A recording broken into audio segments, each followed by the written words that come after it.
मुलांना वाटतं की ते केलं पाहिजे, आपण ते स्वीकारलं पाहिजे. स्वीकारता आपण दिलं पाहिजे, हेही तितकंच खरं आहे. परवाच शैलेशशी बोलताना थोडासा वाद झाला आमचा.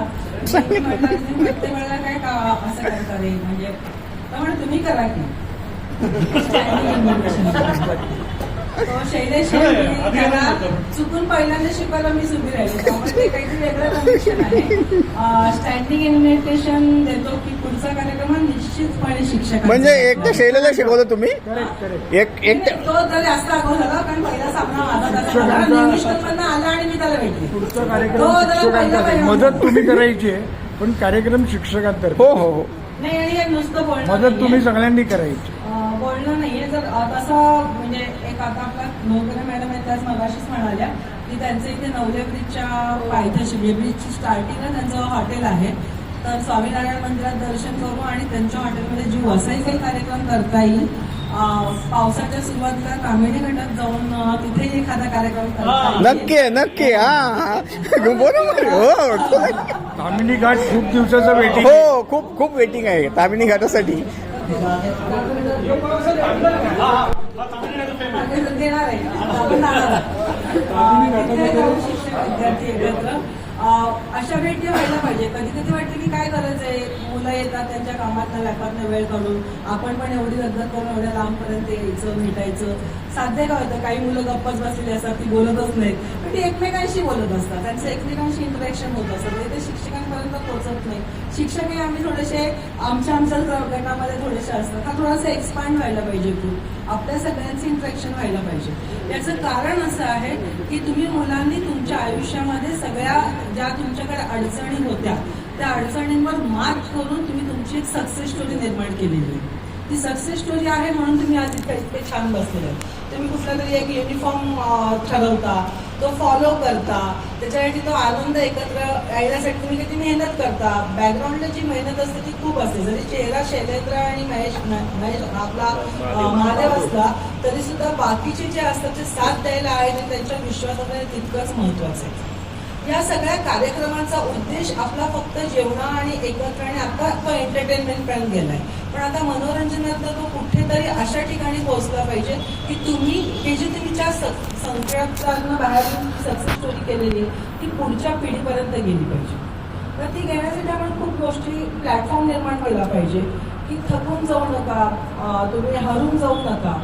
संकट येतात आणि संकटात आपण मार्ग काढू शकतो, पण तुम्ही वसतिगृहात खूप वाईट दिवस काढलेले आहेत, घरातल्या परिस्थितीने वाईट दिवस काढले आहेत, खूप लहान वयात खूप मुलांनी शिक्षण सोडून नोकऱ्या सुरू केलेल्या आहेत, घराची प्रापंचिक स्थिती. कारण आम्ही सगळे शिक्षक म्हणजे एका स्टेबल भूमिकेतनं स्टेबल प्लॅटफॉर्ममधनं आम्ही आमचा प्रवास केला. आमचं काही कौतुक नाही. सरकारी नोकरी होती, ती टिकवली आणि आम्ही आमचा आयुष्याचा एक जो कर्मभाग आहे तो आम्ही पूर्ण केला. पण तुम्ही जे पलीकडच्या बाजूला आहात ते कायम पलीकडेच राहताय. ते पलीकडे येण्यापेक्षा आज जसा जानराव पुढे आला त्यांनी एका विद्यार्थ्याची स्टोरी सांगितली. अशा प्रत्येकाच्या खूप साऱ्या स्टोरीज तुमच्याकडे आहेत. आजही अशा विद्यार्थ्या हॉस्टेलमध्ये जी मुलं येतात ती अशाच वेगवेगळ्या स्टोरीज घेऊन येतात. त्यांच्या मागे खूप मोठी बॅकग्राऊंड असते, ती लोकांपर्यंत आली पाहिजे. मोकळेपणाने बोला, कारण संवाद साधणं ही जगातली सगळ्यात मोठी गरज आजच्या काळातली आहे.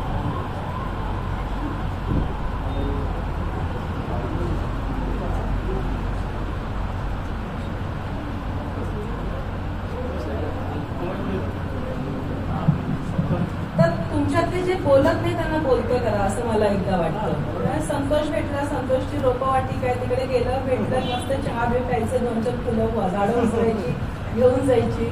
पण ते संतोषने ती रोपवाटिका करताना जी काही मेहनत केली असेल त्याच्या आधी त्याने 2-4 नोकऱ्या केल्या होत्या. त्या नोकऱ्यांमधनं कधीतरी फेल्युअर, कधीतरी राईज झाला असेल, काही त्याच्या आयुष्यातले अनुभव असतील.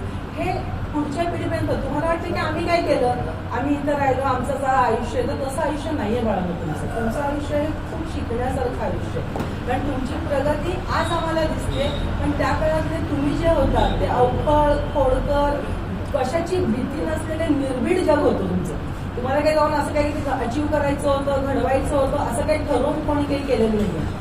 आज एवढीच होती की तुम्हाला कुटुंब सांभाळायचं होतं, कुटुंबाने तुमच्याची जबाबदारी टाकली ती पूर्ण करायची होती. आणि आता जे तुम्ही कुटुंब निर्माण केले त्या कुटुंबाला सांभाळायची जबाबदारी तुम्ही स्वतः स्वीकारलेली.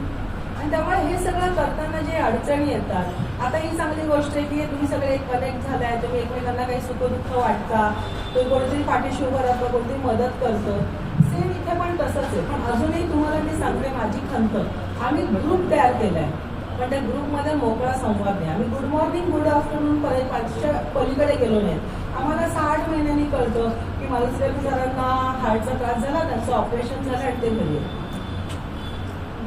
महिना 1 जानेवारीला पडलेलं, आम्हाला काहीतरी 1-1.5 महिन्यांनी फोन केला की कळतं की मॅडम पडल्या होत्या म्हणून. हे चुकीचं आहे. संवाद हा सगळीकडनं व्हायला पाहिजे. उद्या कोणालाही कुठलीही अडचण येऊ शकते, बरोबर. तुम्हाला आम्हाला ती ताकद बनली पाहिजे की मला त्रास झाला तर मी तुम्हाला हात मारता आली पाहिजे, मला की बाळांनो अशी अशी अडचण आहे, मी इथे उभी मला तुमची मदत लागणार. ते कुठेतरी कमी पडते.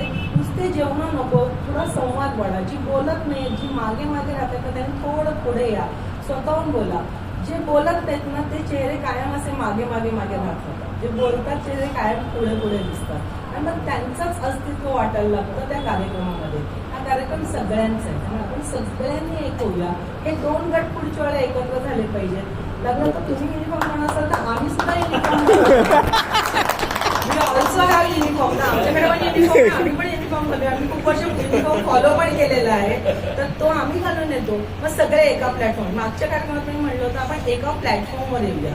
हा स्टेज आणि हे खाली जोपर्यंत राहील ना तोपर्यंत आपण एक नाही. बरोबर. तर तुमच्यातल्या मुलांनी पुढे या, तुमच्या सक्सेस स्टोरी सांगा आणि त्यांनी बाकीच्या म्हणजे आमच्या शाळेची मुलं, ते कोणत्याही शाळेच्या तर मुख्याधिकारी इथे बसलेले आहेत, ते आम्ही आमच्या शाळेत तुम्हाला बोलू, आमच्या मुलांशी बोला. 4 मुलांनी या, गप्पा मारा, आम्ही अशा अशा परिस्थितीतून पुढे आलोय ते मुलांना सांगा. कदाचित त्यांना आता तुमची गरज असेल, बरोबर.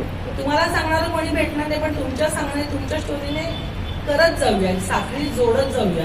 आणि साखळी जोडणं खूप महत्वाचं आहे. म्हणता म्हणता कधीतरी असा एक टप्पा येतो, आत्ताच एक वाईट बातमी कळली की आपल्यातलाच कानिफनाथ भोसले नावाचा विद्यार्थी आज आपल्या गटात नाहीये. खूप वाईट वाटलं, मला चेहरा पण आठवत नव्हतं. मी म्हटलं अरे कोण आपल्यातलं कोणतरी केलं हे सुद्धा आपल्याला इतक्या दिवसांनी कळतं. खूप वाईट आहे. वर्गातला होता आणि मी म्हटलं मला चेहरा दाखव, आठवत नाहीये. असं दुसरं नका हो.